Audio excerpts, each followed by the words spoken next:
Hello, everyone. I'm Harvey Brownstone, and today our guest is a singer, songwriter, musician, and four-time Grammy balloted producer who's worked with many legendary musical artists since the late 1970s.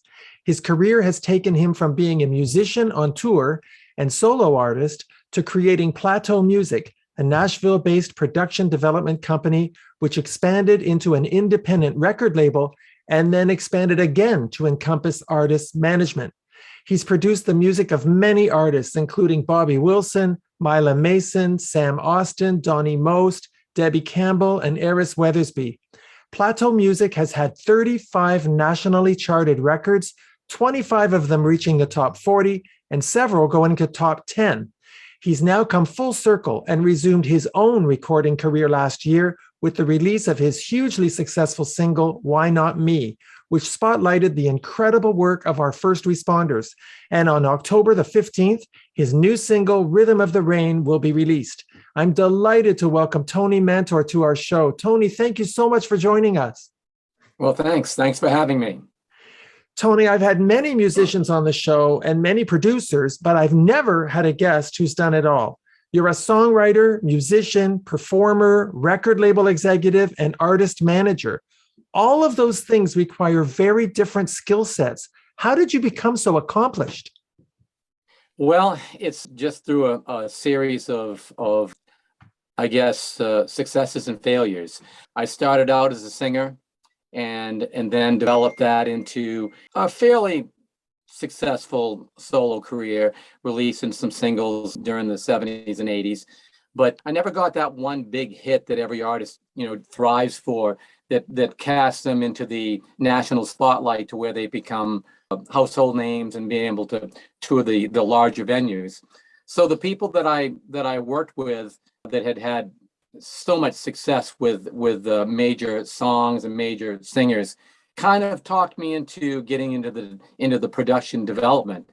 And because I had kind of handled my own career as a solo artist, I was able to use that to transfer into production and development of the newer, younger artists that are trying to do the same thing that I was trying to do when I was out there doing a solo career.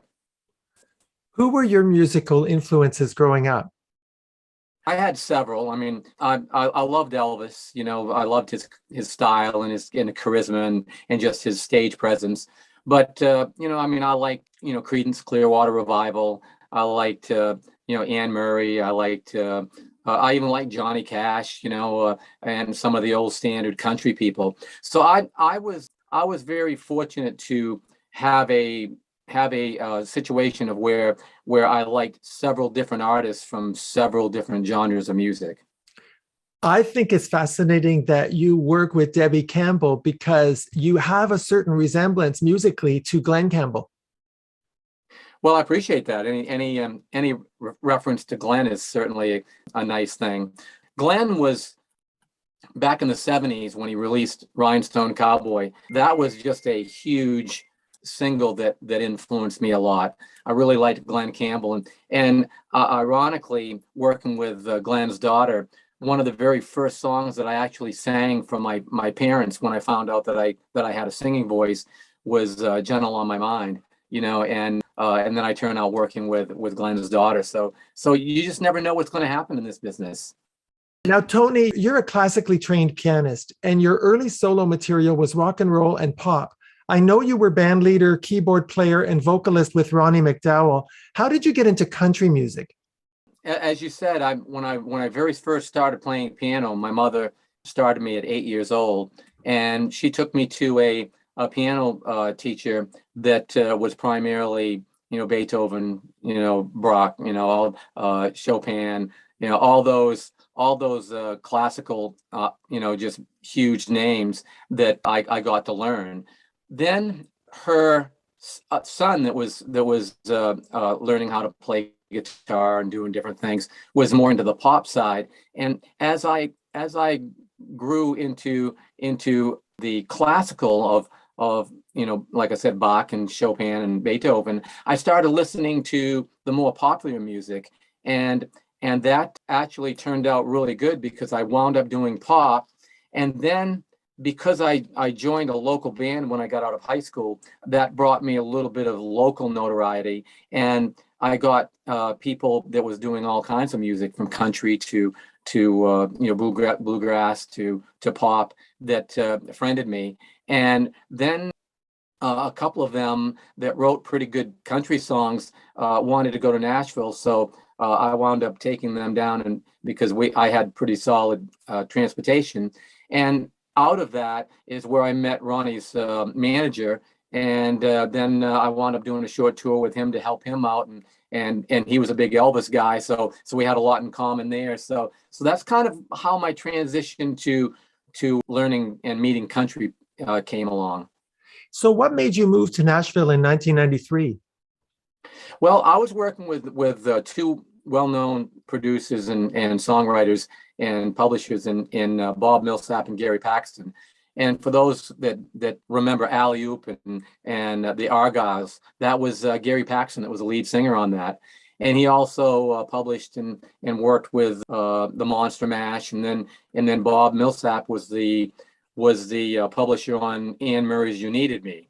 So I was working with them, and they were getting ready to pretty much retire and just kind of get slow up. And they talked me into moving to Nashville to take over what they were doing. They because I always asked a lot of questions. I wanted to know how the music business worked, and so that way I could understand my transitions on what I was doing as a solo artist. And Bob told me that he never had anybody really ask questions like that before. And so he said, get off the road, where you're traveling all over and doing the one night stands, and come down and do what we're doing. So I did a lot of soul searching, and at the time I had two young children. So I figured that would be a good transition. So that way I could watch them grow up and get to know them, because I knew very successful performers that didn't know the kids because they were traveling so much. And I just decided that wasn't going to be me. So in 93, I made the decision to move to Nashville and kind of live a normal life, only that one in music. Well, your priorities are in the right place. Now, you were a side musician for a long time. Obviously, you did have aspirations to be a solo artist, and you did put out some records in the early days, which did fairly well. Not the huge blockbuster hits that you mentioned earlier that every artist dreams of, but you clearly made a decision to go into production development. Was it because you just weren't satisfied with the pace of the solo career? Well, it was more based on moving to Nashville to have the ability to choose when and where I worked, rather than being forced into being in California one day and in Maine the next day, traveling back and forth that way. So I decided that by being in Nashville, that was a good base, and that allowed me to go to my kids' soccer games and baseball games and see all that. And then I got so that I could take and produce and develop these younger singers and kind of give them the information they needed to have an opportunity to have success in what they chose to do. So it was kind of a blend of reasons why I moved here, but ultimately I was very fortunate. It worked out well. When you were pitching artists and songs, how hard was it to get music executives at the major labels to sit down and really listen to the whole song, not just 5 or 10 seconds? Well, the good thing that I got here was because I was working with Bob and Tom, that got me to where I could make a phone call and get into any executive's office, and they would talk with me. And then because of the quality that I tried to keep my artists at, I got known around town for at least having a very quality project and the ability to get the most I could out of the artist. So when I would pitch artists to labels, they would listen. And in Nashville, if you can get an A&R person to listen, you've done really, really well, because it doesn't mean you're going to get signed, but at least they listened. You had an opportunity. Like one time I had a male artist I was working with and was pitching him around the labels. And I called up Atlantic and told him what I had. And he told me, he says, well, he goes, right now we're overloaded with male artists. We're looking for females. So we're going to kind of pass on listening. And I said, well, I thanked him. And then 15 minutes later, he called me back. He said, he goes, your productions is so good. He goes, I don't want to be the one that turns down the next big hit. Bring it over. Let me listen. So at least he listened. He didn't take it, but he listened. And the only reason why he listened was because I had a reputation of having quality, productions, which when I tell artists when they come to Nashville, there's so many people out there that will tell them anything they want to hear. But what they really truly need is the people that's going to tell them what they don't want to hear and give them the quality they need to compete, because it's a very, very competitive business. That's so true. Now, we all know about the legendary record executives like Berry Gordy, Clive Davis, David Geffen. They seem to have a magic ear. Tony, when you hear a new song, can you tell if it's going to be a hit record? I can tell if it has a potential. The one good thing I've got is I do have a good ear. I can hear good music. But hearing good music is only part of it. It's got to have all the stars have got to line up. I mean, like I got when I was working with Bobby, I got a chance to meet all the Motown stars and talk with them and everything. And because working with Bob Millsap and Gary Paxton, I got a chance to meet a lot of stars, talk with them. I learned a lot about the inner workings of the business that a lot of people don't get to see. And there's, once you've got the production and you've got that hit song and it's a hit, then it becomes business. It becomes getting it to radio, getting the music directors to listen to it, getting them to play it, getting there's so many other things that become involved in that at that point. But the key thing is if, like you mentioned earlier, you've got to have that hit song. It's all about the song. If the song isn't great, then it doesn't really matter. It's not going to do well, or it's not going to do that well. Because there's always those songs that you hear that really aren't that good, but they just happen to hit a niche or whatever, and all of a sudden they just blow up. But for the most part, you've got to hear that quality song. You've got to listen to it, and you got a feeling you got that, yeah, this could be a really big song if anything was to line up and work perfectly. In 2005, Plateau Music became an independent record label. What made you decide to create your own label? Well, when I moved to Nashville in '93, my main objective was production development and working with select singer-songwriters. That way they were ready to be pitched to labels, or their songs were ready to be pitched to major artists, to give them that opportunity. And while I was developing this singer, they didn't want to wait through the pitch process, because the pitch process, when you start pitching to major labels, I mean, you could get lucky and get signed in a month, or it could take a year, it could take a year and a half. You never know when it's going to happen. And then when it does happen, usually you're put into their schedule, and it could be another year and a half before they actually release anything you've done. So they didn't want to wait that amount of time. And I knew the promoters. I knew how the radio worked, because I'd worked in radio in my younger days. So I decided that, let's take a chance. Let's put it out there and see what happens. And then ultimately it worked out. I had several country chart records at that time. And then it rolled over into adult contemporary and pop and R&B, and it's just kept going ever since. One of your artists is Donnie Most, who appeared on our show a few months ago. How's he doing? He's doing great. I just actually had him in the studio last week finishing up his CD. So I'm in the process now of doing overdubs and background vocals, and then mixing it. Hopefully in another month, I'll have those 4 songs done, and then we'll start to assemble his CD so it can go out next year. So it's going really good. Well, please tell him we'd love to have him back to promote the new CD when you release it. No, I certainly will. Thanks.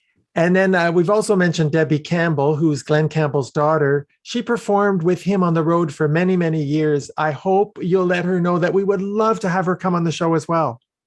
Sure. I'm actually getting ready to release a single of hers over in the UK within the next couple of months. So So I'm sure that there'll be an opportunity where we can get you two together. Oh, that would be great. You know, Tony, I find it fascinating that in 2012, you made the decision to take on the additional role of artist management. That is a huge leap in terms of workload because, as far as I can see, it's a 24/7 job. What made you decide to do that? Well, back in 2001, I'd worked with a female singer for about a year, developing her, getting the right songs, producing her, getting her ready. We got it done. We got the CD ready. We got it printed up. And then she wound up getting some management in Nashville. And then about 6 or 7 months later, she was gone. She quit because she had bad management and they just ruined the overall feeling of the music business for her. And she just wound up getting out of it. And I was quite upset about it because I put a year's worth of time into it, and the girl was good and had an opportunity, and I hated to see that type of opportunity get wasted like that. And you couldn't talk her out of it? No, she was just burnt out, you know. So what I did is I decided that from that point on, if I worked with any singers that didn't have management, then I was going to do what I call soft management, which is, okay, I'm not going to take and sign you to a long-term management contract, but I'm going to give you direction. I'm going to before you do anything, call me so that we can go over it, and that way you don't make any wrong turns. Well, ultimately, that soft management wound up being full-blown management, and I wound up managing, you know, a couple different singers and watching over their careers and developing them and building them and making sure they didn't make any wrong mistakes that could hurt them. So it's and you're right, it's a 24-hour, 7-day job. You know, you got to take and make sure the contracts are right. You got to make sure the venues are right. You got to make sure the show is right, the transportation. I mean, just everything that goes into it. And then you got to make sure that when they do interviews, that it's the right interviews, that and know what to say. Don't say the wrong things that can turn people away from you or make them wonder if you're real or what you're doing. So it's so complex. But I decided for the best of what I was doing to cover myself so that nothing happened again, and then also cover the artists so that they didn't make any mistakes, was the best choice at that time.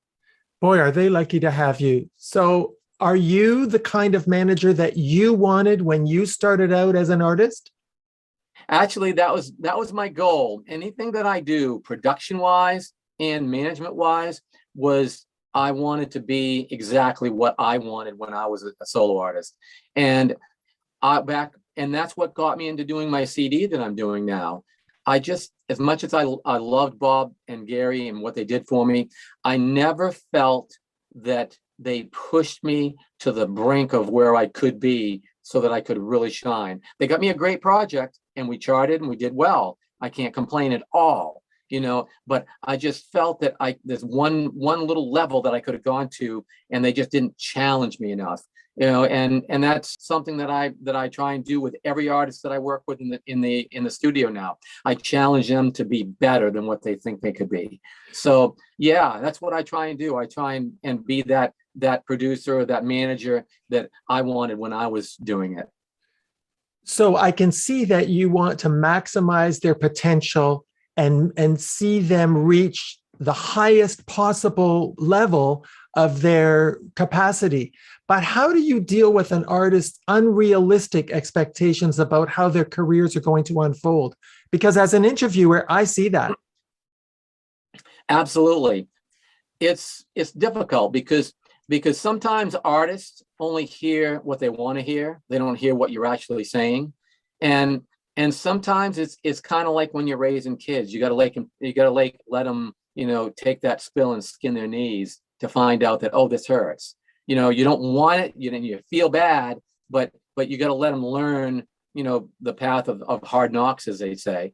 So as long as my artist isn't doing anything that's going to be a career destroyer, if they do something that I think that's not the smartest thing, but it won't really hurt them, but they'll see after they've done it that what it accomplished or what it did not accomplish, then at the point, hopefully they start listening and realizing, okay, I've got to listen to what he's saying. And I've told my artists many times, look, there's going to be things that you're going to want to do that I'm going to tell you, no, you can't do that. Because ultimately I can see where it might lead or might go, and that's not where you want to be, even though it looks good right now. And I've had several instances where that's happened, and luckily my artists have followed my lead. And then later on, they found out that, well, they'd call me and say, did you hear what just happened? I said, no, what happened? They tell me, and they say, that was the right move. Boy, am I glad that I didn't do that. So it's difficult. But sometimes you got to be the mean parent, and that's what I am sometimes. Boy, I wish you were the manager for talk show hosts. I'd sign you up in a minute. Now, here's the big question I've always wanted to ask a manager. We've all seen artists over the years who had incredible talent. People like Janis Joplin, Jimi Hendrix, Kurt Cobain, Whitney Houston, Amy Winehouse, so many more. They were hugely talented, but their personalities or their personal relationships sabotaged their lives and their careers. How do you deal with that as a manager? It's very rough because it's their personal life, and you don't want to get involved in their personal life, but sometimes you have to. And it's tough love. You've got to take and just let them know that they're making huge mistakes and the reasons why.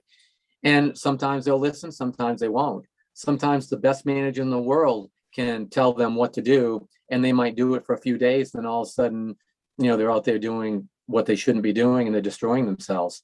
Unfortunately, there's just sometimes that even the best managers in the world can't control a certain person because they're going to do what they want to do, and they just pay for it later, unfortunately. Is that the biggest challenge of managing an artist in the music industry, to try to keep their personal lives stable and on track? It is, because as a manager, I know as much or more about that artist than their significant others do at times, because they'll tell me stuff they won't tell somebody else. And I'll tell them, no, you can't do that, or no, think this through, and it's a period sometimes where you go, okay, that's way too much information than what I need to know. But on the other hand, if you don't know it, you don't know what they're thinking and what they might do or why they do what they do. And then you've got to take and do some spin on it because they made a mistake, and you got to try and control that mistake so it doesn't blow up and destroy them. Yeah, I have such respect for what you do, because when a career crashes, a career that could have been huge, it's also diminishing your success, even though you're not responsible for the death of an artist who could have been huge. Yes, like they say in music, is you're only as good as your last single. So if your last single was a top 10, then you're that good. The next one better be that good too. Yeah, I mean, you can't control people. You can only guide them, and you can only guide them so long. And they do have a personal life, and they've got priorities that they've got to take and figure out for themselves. So it's like when you're baking a cake, you got to have all the right ingredients. It's got to be perfectly blended, the right temperature in the oven, for the right length of time. Or don't take it out too soon because then it won't be ready. Don't take it out too late, it'll burn. I mean, there's just so many things that go into an artist's career, and people just don't realize how much goes into it before they see that artist step on that stage. And it's just like in production. I mean, normally a song is 3.5 minutes, 4 minutes long. And in that song, I can have 50 or 60 or 70 hours in that one 3.5 minute song, but people that hear it only hear 3.5 minutes. That's so true. Okay, Tony, let's talk about your decision to return to your first love, which is performing. How does the music you're singing now compare to your early material? My early material was didn't have quite as much substance to it. It was just more about the music, and the lyrics, weren't really well thought out. The material that I picked to cover was of course top-notch material at the time. And And now the material I'm working on, I'm working with songwriters here in Nashville that I've known for a long time that might have a few songs that I like. I've got a friend of mine that's co-writing one, and we're really thinking about the lyrics a lot more. I've picked 5 or 6 songs that I either liked or used to perform that I'm covering. So I'm trying to make it a good blend of just something that somebody could listen to track 1 all the way to track 12 and say, I like this. And that's kind of what I'm trying to do. Well, I have to tell you, I absolutely love Why Not Me, which is your first solo recording since 1993. I love the message of never giving up on your dreams and staying positive and optimistic. And that video, what a tribute to the first responders. Yeah, that's kind of interesting how that all happened. I was working on my CD. This song, Why Not Me, was delivered to me. And I had cut a song from this writer a few years ago on another artist I was working with, and they sent it to me saying, we wanted you to hear it first. So I heard it, and the first thing I heard was the positivity in it of never giving up. So I told him, I said, man, this is what I've been picking and choosing and telling to all my artists that I work with and just people that I know. Don't ever give up. It doesn't matter when you do it. It just matters that you do it. And so I told him, I said, I'm not going to be a big star or anything, and I'm just doing this for the fun of it, but I'd like to put it on my CD. And he let me, and I recorded it. And then my promoters that I was working with here in Nashville, New York, LA, in the UK, they all knew I was working on my personal stuff, and they wanted to hear something I was doing. And I just finished this song, so I sent it to them. And they all came back and said, you've got to release this song. It's really good. And I told them, I said, you're out of your mind. I'm not trying to be a solo artist again. I'm just doing this for the fun of it. I'm doing this project to give to my kids, my grandkids, my friends, relatives, whoever might want it. It's not really for commercial release and all that. And they said, yeah, but it's so positive. There's nothing out there like it. You need to do it. So I thought about it, and I decided that if I was going to do something to put something out there, I wanted it to be something that I could wrap my head around and really promote, because it was maybe helping someone else. So previously, a few years ago, I'd helped a fallen police officer's family, record a few songs and help them out. And I just decided that this might be something really good to try and do and get the first responders involved. So I called up a few of them and I said, hey, I'm thinking about doing this. You think you might be able to help me with some pictures? I'll probably put a video together. And they sent me a few. And then all of a sudden, different first responders from all over the country just kind of heard about it. And they submitted pictures and short videos.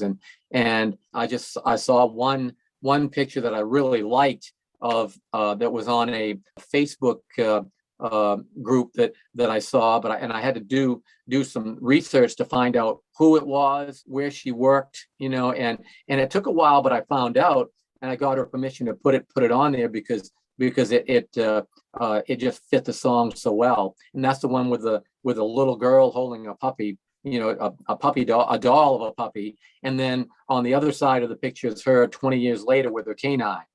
I just felt that was a perfect thing to put in there. So I just got all these pictures and short videos and just started assembling them so that it made sense with the lyrics. And I told the songwriter, I told him, I said, you're going to have 2 different perceptions of this song. And he goes, what do you mean? I said, well, if a person hears it on the radio and has not seen the video, they're going to hear the positivity. They're going to hear the never give up on your dreams. They're going to hear all that stuff that's really good. But if they see the video with the way that I've put the pictures to associate with the lyrics, they're going to think that you wrote the song just for first responders, and that's pretty much what happened. And then I've got 3 charities that help the first responders. So I made sure that those links were on the video, and I really pushed it out there to bring a better awareness, not only to our first responders, but to the charities that help our first responders, so that hopefully people would donate there and help everybody out. It is an absolutely wonderful song. I encourage all of our viewers, go online, watch the video, and buy the song. It is a song that's an instant classic. And then your new song, Rhythm of the Rain, is a cover of the 1962 hit song by the Cascades with a totally modern vibe to it. What made you select that song as your next single? Well, when I first got out of high school, I joined a local band. They were all probably, I don't know, 12, 13, 14, 15 years older than I was at the time. And they were doing material of the 50s and 60s. And Cascades' Rhythm of the Rain was one of them. And of course, we did it the same tempo that they did and all that. I always liked the song. I just thought it was really a great song. So I took and went in the studio and told my players and everything. I said, look, I want to give this more of a contemporary R&B vibe. I don't want to hurt the integrity of the song, but I want to make it mine. So I changed the tempo and just put the guitar solo in there and got all the ingredients put together. And then when we mixed it, I just sat back there and go, man, this sounds really good. I like it. And it was one of those things I wanted people to hear. So with everybody asking me to do a second single, I thought this would be perfect for the time. And what's really interesting is I got a chance to actually talk with the writer of the song, who was also the lead singer of the Cascades and sang the song. And he was just very happy that I chose one of his songs to record. Oh, it's just a great song. I've been playing it all morning in preparation for your interview. I want to know when you're going to release a whole album. Right now, I've got 3 or 4 more songs to record to finish it off. So I'm hoping to have that done by the end of this year. And then I'm working on a project right now that, again, it's one of those things where I never anticipated my solo career to flourish again. I never expected to do this. So with this happening, I felt with the first single, I had to do something that would help people. The second single was just more for the love of the music, but the CD, when I put it out, it's got to help some people. So I'm currently negotiating with a charity. We're really close to making a deal. And once that happens, we're going to take and coordinate it so that March 1st can be the release date of the CD. And at that point, I'm going to be pushing it because I'm going to be donating a portion of the CD to help this charity. So I'm getting real close, and I'm hoping within a few months I'll have it done and ready, and everything, all the planning will be done so that we'll be ready to take and hopefully put out a big push in March of next year. Looks like I'll be inviting you back in March. Oh, I appreciate that. Yes. Well, does putting out your own music make you a better producer and manager? I think it's kind of the reverse, because when I was a singer back in the 70s and 80s, doing my own material and covers and touring and all that, I was learning the business. When I first started out, I was naive. I didn't understand how the business worked. I was green, just as green as could be. It just did not understand it. But the more I got into it and the more I found it, the more it made sense. Even though I didn't like some of it, I still had to deal with it because it's the way the industry worked. So I learned. And then when I made the transition to production, development, record label management, all that, I used what I learned on them, so that hopefully made them better. And then through the years of being the label and being the producer and being the manager, I ran into different things that I learned again, so I kept learning. It's a never-ending learning process, so I kept learning and I kept building and I kept growing and evolving. And now I find that what I'm doing on my solo career is everything that I do to my artist. I mean, I'm as tough on my vocal as I am on any artist that I work with in the studio. I become, when I start recording, when I start doing something, when I start thinking about releasing anything, I treat it as if it's not me. I treat it like I'm totally objective about it, and I treat it like I would, okay, this is what I would do if I was dealing with another artist. I wouldn't let them do this. So why would I do it? I can't do it.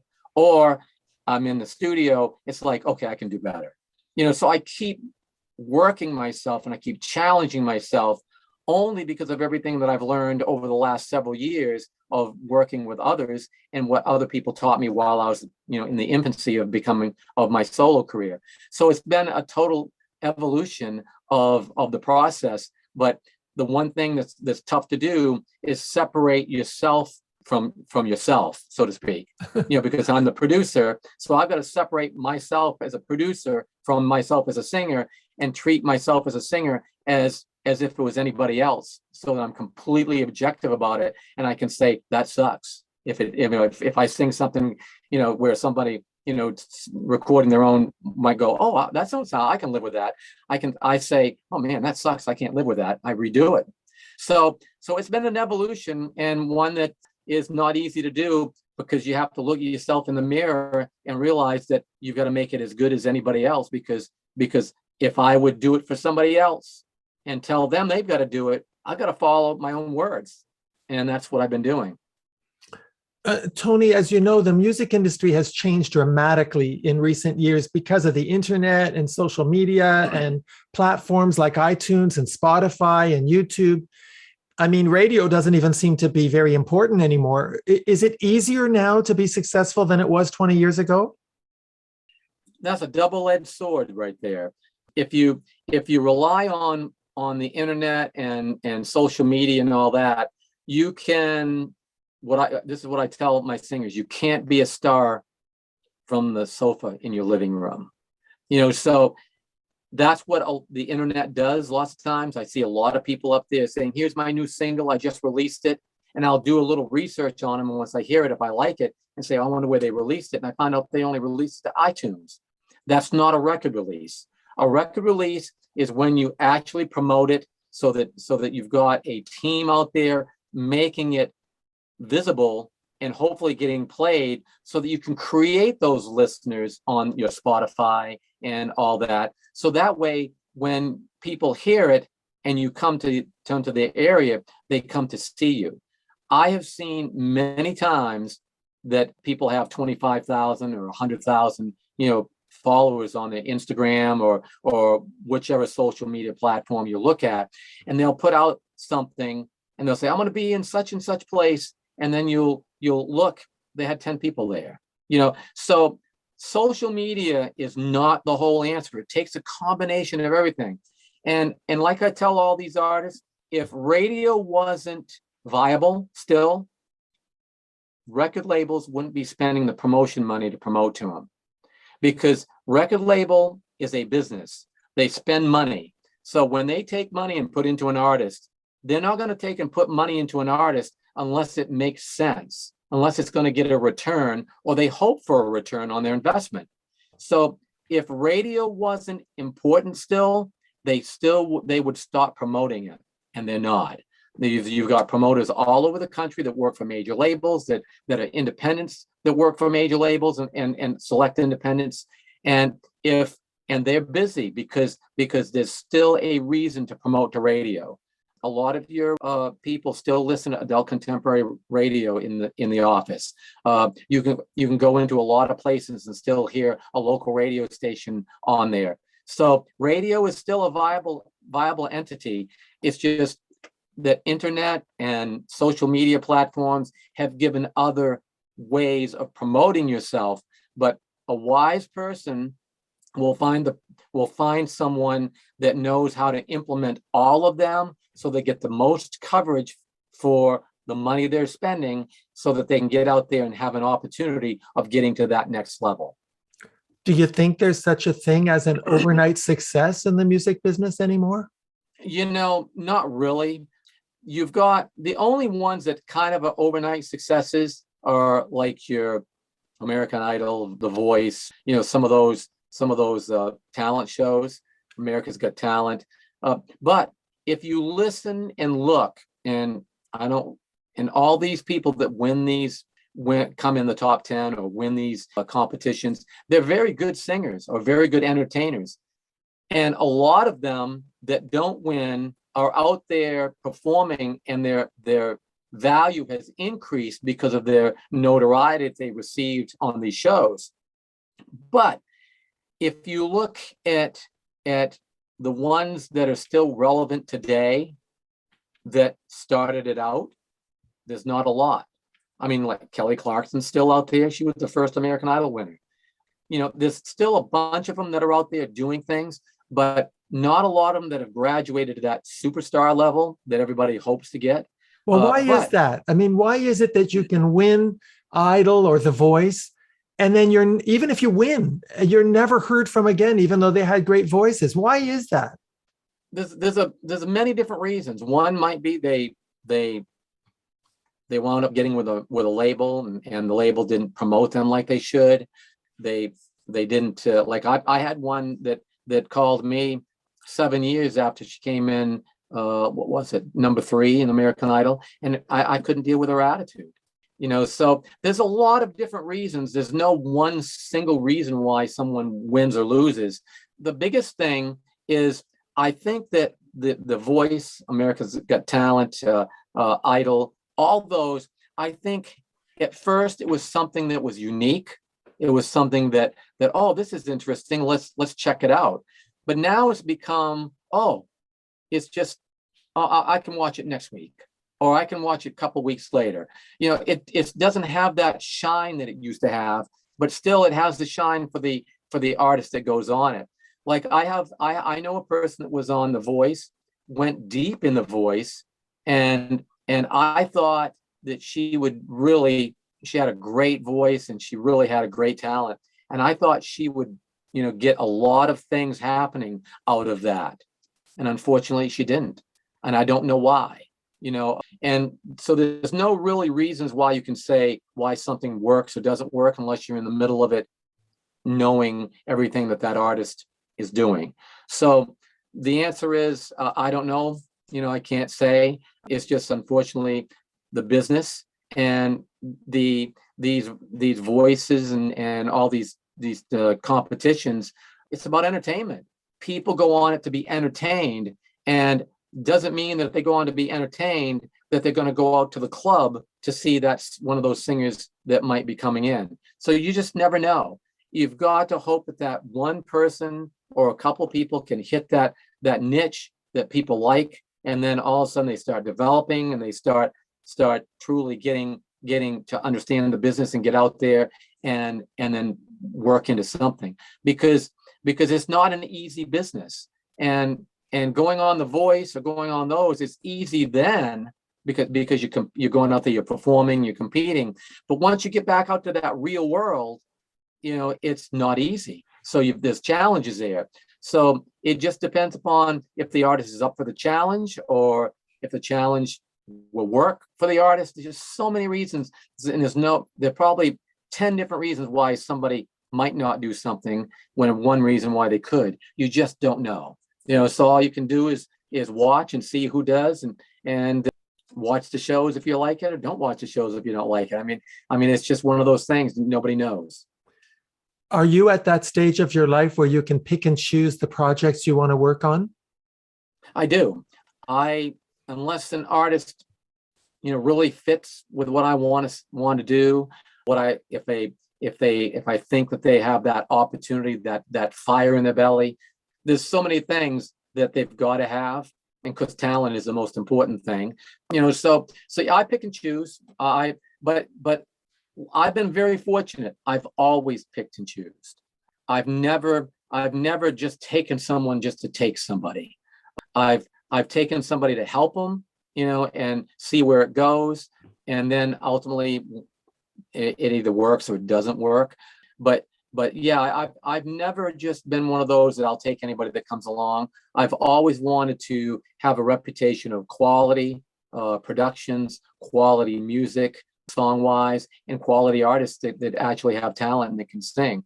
So yeah, I've been very picky my whole career, and I've had people tell me that just take everything else you can, and I'm going, no, that's just not the way I'm built, and in the way I work. So I've always been kind of picky. Well, you and I have that in common because I've been very picky about who I've interviewed on this show. And I got to tell you, it's been such a pleasure to have you on our show. This conversation has been fascinating. Congratulations on your first 2 singles, Why Not Me and Rhythm of the Rain. I can't wait to hear the rest of the album and to go see you in concert. Tony, thank you so much for coming on the show. Oh, thanks for having me. I really appreciate it. I got to say, you mentioned that an artist is only as good as their last big hit. Well, an interviewer is only as good as their last good interview, and I'm happy with this one. Well, good. I'm glad. I'd hate to disappoint. You definitely didn't. Our guest has been singer, songwriter, and producer Tony Mantor. My name is Harvey Brownstone. Thank you to our producer, Steve Silver. Thank you all for joining us. See you next time. Remember to subscribe to the Harvey Brownstone Interviews YouTube channel. And be sure to check out more great interviews with Harvey Brownstone on harveybrownstoneinterviews.com.